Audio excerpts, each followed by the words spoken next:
دل کی گہرائی سے عرض کرتا ہوں، اب تو بڑا سخت وقت آ گیا۔ اب چونکہ اب تو کیمرے کی آنکھ آئی ہے تو وہ زخمی بچے دیکھے نہیں جاتے، وہ تڑپتی مائیں دیکھی نہیں جاتی، وہ سسکتی اور آواز دیتی بیٹیاں سنی نہیں جاتی۔ وہ آوازیں ایسی ہیں جیسے وہ رات کے سناٹوں میں چیخیں بن کے لوگوں کو جگایا کریں گی۔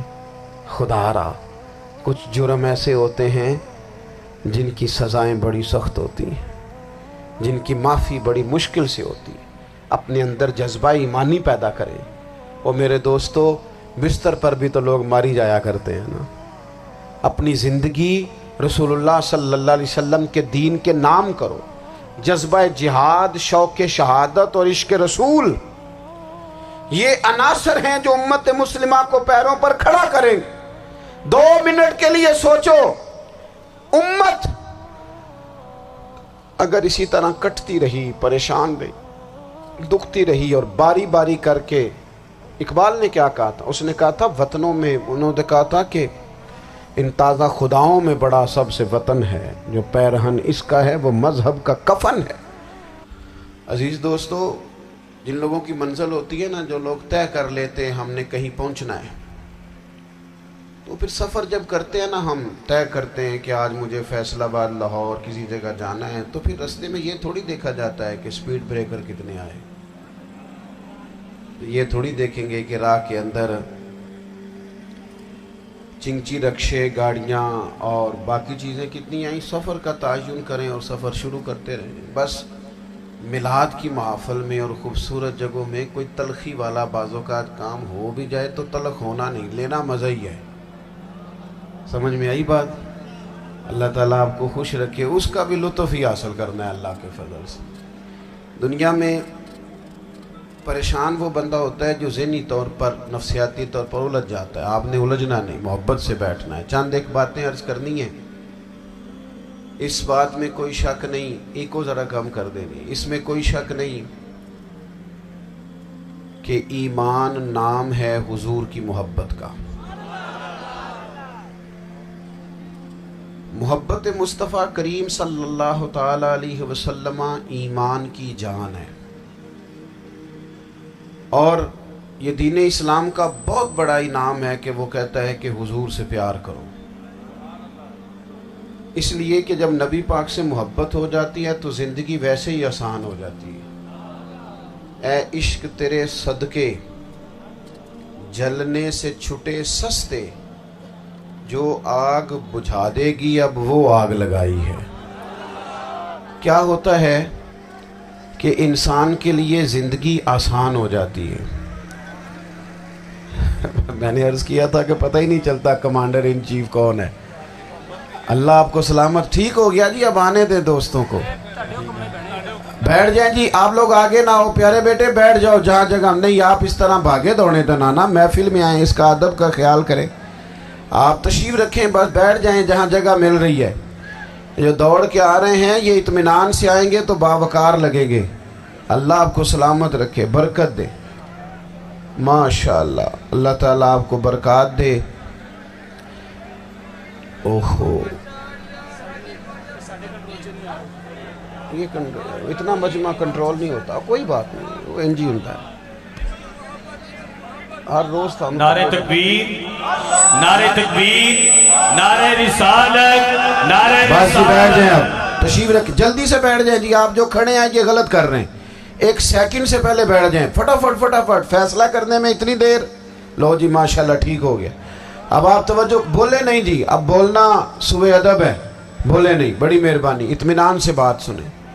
نبی پاک علیہ السلام کی جو محبت ہے نا، وہ انسان کے لیے زندگی کو آسان کر دیتی ہے۔ حضور سے پیار ہوتا ہے نا تو بندہ نفرت کرنی ویسے ہی چھوڑ دیتا ہے۔ حضور سے پیار کرتا ہے، ہرس، ہوس، لالچ ویسے ہی نکل جاتا ہے۔ جب حضور سے محبت ہو جاتی ہے، نماز پڑھنا، درگزر کرنا، درود شریف پڑھنا، قرآن پاک پڑھنا، دین کی خدمت کرنا، حتیٰ کہ جان دینا بھی آسان ہو جاتا ہے۔ نبی پاک علیہ السلام کی محبت انسان کو کبھی بھی ہیں ان تقاضوں کو سمجھنا پڑے گا۔ تازہ دم رکھتا ہے حضور کا پیار، شرط یہ ہے کہ محبت صحیح ہو، اصلی ہو، باطن میں ہو. یہ آپ کو آپ کے ذہن کے اندر کبھی بھی کسی بدبو کو نہیں آنے دے گی، طبیعت کو تازہ دم رکھے گی، سکون میں رہے گی. لیکن نبی پاک علیہ السلام کی محبت کے کچھ تقاضے ہیں، ان تقاضوں کو سمجھنا پڑے گا. بالخصوص امت اس وقت جس جگہ پہ کھڑی ہے، آپ دیکھیں کہ اتنی بربریت اور اس جیتے جاگتے دیکھتے ماحول میں کہ جس میں ہر چیز کیمرے کی آنکھ دیکھ رہی ہے، اس میں اس قدر زیادہ اسرائیل کی جارحیت. اس کے جواب میں 2-3 تازیانے ہیں وہ سمجھنے والے. ایک ہے کہ میں کوئی جذباتی بات کروں گا، آپ اس کی تائید کر دیں گے. ایک ہے کہ پہلوؤں پر غور کرنے کا وقت ہے کہ اتنے کٹھن ماحول میں بھی اگر مسلم امہ کے لیڈر بیدار نہیں ہو رہے تو آپ کو پس منظر سمجھنا پڑے گا کہ ہم نے نبی پاک کی محبت کے تقاضوں کو نہیں سمجھا. حضور سے محبت ہے نا تو پھر نبی پاک کو تو سادہ طرز زندگی پسند ہے، حضور کو تو پسند نہیں ہے. اللہ کے محبوب نے تو دعا مانگ کے فقیری لی اللہ تعالیٰ سے. آپ کو پتہ ہے جب بندہ بہت زیادہ آسانیوں میں چلا جاتا ہے، بہت زیادہ اس کے پاس سہولیات ہو جاتی ہے، اس کا مرنے کو دل نہیں کرتا. خود نبی پاک علیہ السلام نے فرمایا قیامت کے قریب کافر تم پر جھپٹیں گے جس طرح بھوکے لوگ کھانے پر جھپٹتے ہیں. حضور کیوں، ہم تھوڑے ہوں گے؟ فرمایا نہیں، تمہیں دنیا سے محبت ہو جائے گی اور موت تمہیں بری لگے گی. اتنے بڑے بڑے بنگلے، عالی شان محلات، کس کا چھوڑ کے مرنے کو جی چاہتا ہے معاذ اللہ. نبی پاک کی محبت کا تقاضا سمجھو. ایسا نہیں کہ وہاں دولت آئی نہیں. حضور تو فرماتے ہیں کہ اللہ نے خزانوں کی کنجیاں میرے ہاتھ میں رکھ دی ہیں، لیکن میں نے عرض کیا مالک ایک وقت روٹی دینا اور ایک وقت کا فاقہ دینا. کنجیاں خزانوں کی اللہ نے دی. جب تک آپ اپنا طرز زندگی، یہ جو بہت دنیا کا پیار ہے نا، بہت زیادہ مرنے کی ہرس، یہ بہت زیادہ جینے کی ہرس تو اللہ تعالیٰ نے قرآن پاک میں یہودیوں کا طریقہ بیان کیا کہ وہ کبھی مرنے کی تمنا نہیں کریں گے کیونکہ جینے کی ہرس رکھتے ہیں. نبی پاک علیہ السلام کے غلاموں، طرز زندگی جب تک سادہ نہیں ہوتا اور جب تک یہ دنیا کے جھمیلوں سے کسی کو دولت دے کر پیچھے کر دیا جاتا ہے، کسی کو عہدہ دے کر چپ کرا دیا جاتا ہے، کسی کو اقتدار دے کر چپ کرا دیا جاتا ہے. رسول اللہ صلی اللہ علیہ وسلم کے سچے غلام، انہیں ایک بات کی سمجھ آ گئی تھی کہ ہمیں ہمارے رب نے کہا ہے قل ان کنتم تحبون اللہ فاتبعونی یحببکم اللہ.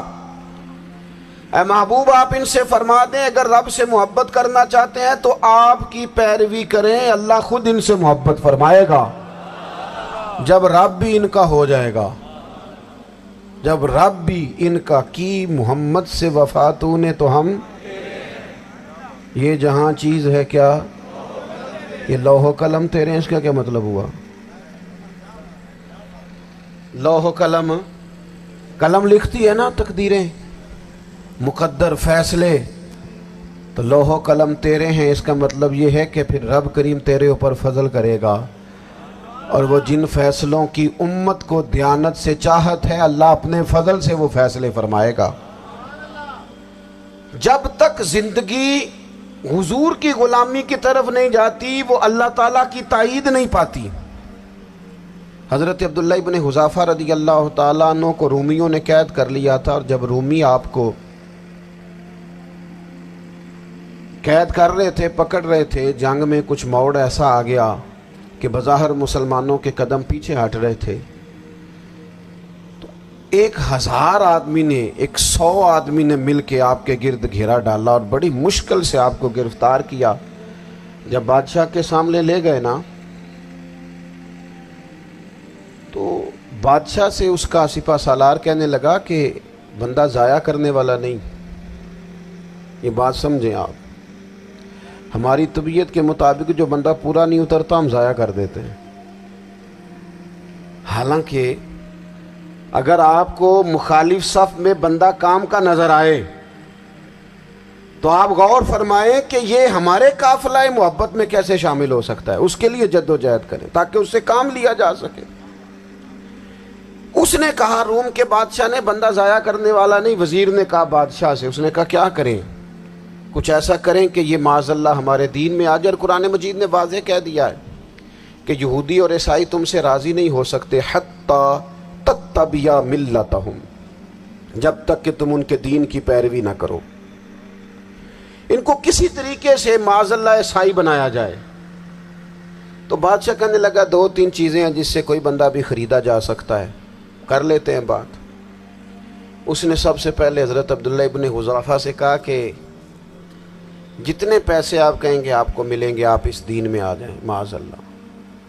تو حضرت عبداللہ ابن حذافہ نا, کچھ لوگ بڑے سیانے ہوتے ہیں, بردبار ہوتے ہیں, بعض باتوں پر غصہ نہیں کرتے, ہنستے ہیں. حضرت عبداللہ ابن حذافہ ہنس پڑے, فرمانے لگے تجھے کس نے بادشاہ بنایا, تو بڑا بیوقوف آدمی ہے. اس نے کہا کیا مطلب؟ فرمانے لگے نادان, میں تو تلوار لے کے میدان میں آیا ہوں, مجھے دولت کمانی ہوتی میں تجارت کرتا, میں تجارت نہیں کر رہا, میں تو شہادت کے لیے نکلا ہوا ہوں. اور تو مجھے کہہ رہا ہے پیسے لے لے, کو عقل کی بات کر. اس نے دوسری بات کی, اس نے کہا کہ میں بادشاہ ہوں, میرے نیچے جتنے بھی عہدے ہیں, وزیر, مشیر, وزیر خزانہ, جو آپ عہدہ کہیں گے آپ کو دے دیا جائے گا, آپ اس طرف آ جائیں. تو حضرت عبداللہ ابن حذافہ کہنے لگے پھر کہتا ہوں تو بڑا نادان ہے. فرمانے لگے میں حضور کا صحابی ہوں, اور صحابی ہونے سے بڑا عہدہ دنیا میں ہے ہی کوئی نہیں. صحابہ وہ صحابہ جن کی ہر صبح عید ہوتی تھی, خدا کا قرب حاصل تھا, نبی کی دید ہوتی تھی. کہا تو مجھے لالچ دے رہا ہے. اب انہوں نے ایک نئی چال چلی. وزیر کہنے لگا کہ میں ایک اور طرح سے معاذ اللہ کوشش کرتا ہوں پگھلا دینے کی. آپ اندر کمرے میں قید تھے تو وہاں ایک خاتون کو بنا سنوار کر بھیج دیا گیا. دوستو یاد رکھنا, تگڑا اور مضبوط جوان پتہ کون ہوتا ہے؟ جس کی نظریں پوری طرح اس کے کنٹرول میں ہوں. یہ علامت جوانی ہے. جس آدمی کا پوری طرح, 2 لوگ دنیا میں کبھی کوئی کارنامہ سر انجام نہیں دے سکتے, ایک جو حرام کھاتا ہو, ایک جس کی نظر ناپاک ہو. محمد بن قاسم جب یہاں آئے تھے نا تو ایک دن بڑے پریشان تھے. تو ایک بزرگ کہنے لگے آپ کیوں پریشان ہیں؟ کہنے لگے راجہ دہر سے مقابلہ ہے, اور ہماری فوج تو سندھ کے رستے بھی نہیں جانتی, زبان بھی نہیں جانتی, لڑیں گے کیسے؟ 2-4 دن کے بعد ان بزرگوں کی دوبارہ محمد بن قاسم سے ملاقات ہوئی تو بڑے خوش تھے. کہا اب آپ کیوں خوش ہیں؟ کہنے لگے وہ میرا مقابلہ نہیں کر سکتا, میں نے تحقیق کر لی ہے. کہا کیوں؟ کہنے لگے نظر کا گندہ ہے, اور جو نظر کے گندے ہوتے ہیں وہ میدانوں میں ٹھہرا نہیں کرتے. میدان کے لیے نکلنے کے لیے پاک جوانی کی ضرورت ہوتی, تطہیر مزاج ہونا ضروری ہوتا ہے, پاکیزہ افکار اور سچی اور سچی ستھری سوچوں کا ہونا ضروری ہوتا ہے. اس لیے فرمایا کہ میرا مقابلہ نہیں کر سکتا. حضرت عبداللہ ابن حذافہ کمرے میں تھے تو وزیر کی بیٹی اندر سجی سنوری پہنچ گئی.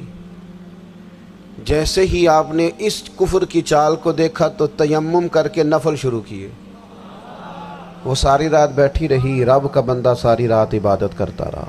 عبادت بڑا سہارا ہے, مصلی بڑا سہارا ہے اللہ کے بندوں. صبح دروازہ کھولا, وزیر نے اپنی بچی سے پوچھنا چاہتا تھا رزلٹ کیا نکلا, تو وہ کہنے لگی پیچھے ہٹ جا, اب تیرا میرا تعلق کوئی نہیں, میں نے نبی پاک کا کلمہ پڑھ لیا. اس نے کہا میں نے بھی زمانہ دیکھا ہے, پر یہ کیا لوگ ہیں, کستوری کے بنے ہوئے, سندل سے دھلے ہوئے, کہ میں ساری رات کمرے میں رہی اور 100 اور 1000 آدمی جس جوان کا مقابلہ نہ کر سکے, اتنا طاقتور جوان کمرے میں رہا اور اسے نظر اٹھا کے نہ دیکھا. او کچا رنگ للاری والا جڑا چڑھدا تے لیندا رہندا ہے, اے عشق تیرے دا رنگ محمد چڑھیا پھر نہیں لیندا. میں نے کہا ایک دفعہ نظر اٹھا کے نہیں دیکھا, کمال ہو گئی. اتنے بڑے لوگ اتنی بڑی سعادت مندی، فیروز بختی، معاملہ فہمی حد ہو گئی. اللہ اکبر. دوستو بادشاہ جب پوری طرح ہار گیا نا، اس نے کہا مار دو.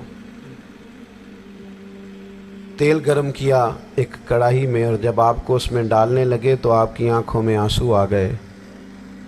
بادشاہ کا خیال ہوا شاید نرم ہو گئے ہیں. کہنے لگا روئے کیوں؟ فرمانے لگے سوچتا ہوں جان ہی ایک ہے، کتنا مزہ ہے اس کی راہ میں جان دینے کا، کتنی لذت ہے اس کے نام پر مرنے میں، کتنا لطف ہے. جے تو چڑھیا اتے دار بھی نہیں تے جے تو وکیا عشق بازار بھی نہیں تے ایڈا سستا سودا پیار بھی نہیں تے ایڈا سستا لبدا یار بھی نہیں. کئی جنگل گانے پیندے نی، کئی دوزخ لنگنے پیندے نی، جے وہ اس ملوں بھی مل جاوے ایدوں سستا ہور بپار بھی نہیں. تے کچھ سمجھ نہ آوے لوکانوں وہ کادے نال شہید کرے، ڈٹھی یار دے ہاتھ تلوار بھی نہیں پر او دا خالی جاندہ وار بھی نہیں. کہنے لگے ایک جان ہے نا، تو دل کرتا ہے ہزاروں ہوتی تو ایک ایک کر کے محبوب کے نام پہ قربان کرتا. جب میرے پاس ہے ہی ایک، کروں کیا؟ حضرت عبداللہ ابن حذافہ رضی اللہ تعالیٰ عنہ جب روئے اور بادشاہ نے یہ بات سنی تو بادشاہ اٹھ کے کھڑا ہو گیا. سارے وزیروں مشیروں کو کہنے لگا تم نے کہا تھا نا بندہ ضائع کرنے والا نہیں، یہ بھی ضائع کرنے والا نہیں. کہنے لگا میرا ماتھا چومو، تم جیسے لوگوں کو قتل نہیں کرنا چاہیے، آزاد کرنا چاہیے. عزیز اپنی زندگی سے نا یہ بہت زیادہ ہرس، ہوس، طمع، اور یہ کسی بات کی بھی ہو، ہرس صرف پیسوں کی نہیں ہوتی ہے، شہرت کی بھی ہوتی ہے. یہ بیماری انسان کو اقتدار کی بھی ہوتی ہے، تعریف کی بھی بیماری ہوتی ہے. یہ سارے نقص ہوتے ہیں لوگوں کو، اور معاذ اللہ بعض جبوں کبوں کے اندر بھی ہوتے ہیں، وہاں بھی پنپتے ہیں. اپنی زندگی جب تک اس سادگی میں نہیں لاؤ گے جو رسول پاک نے عطا فرمائی ہے.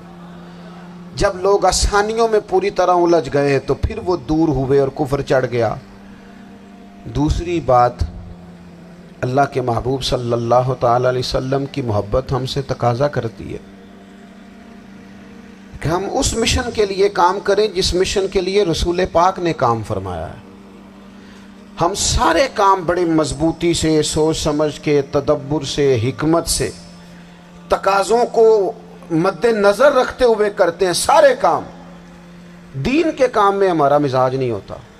او ہو جائے گا جی، آپ بسم اللہ پڑھیں جی، شروع کریں جی.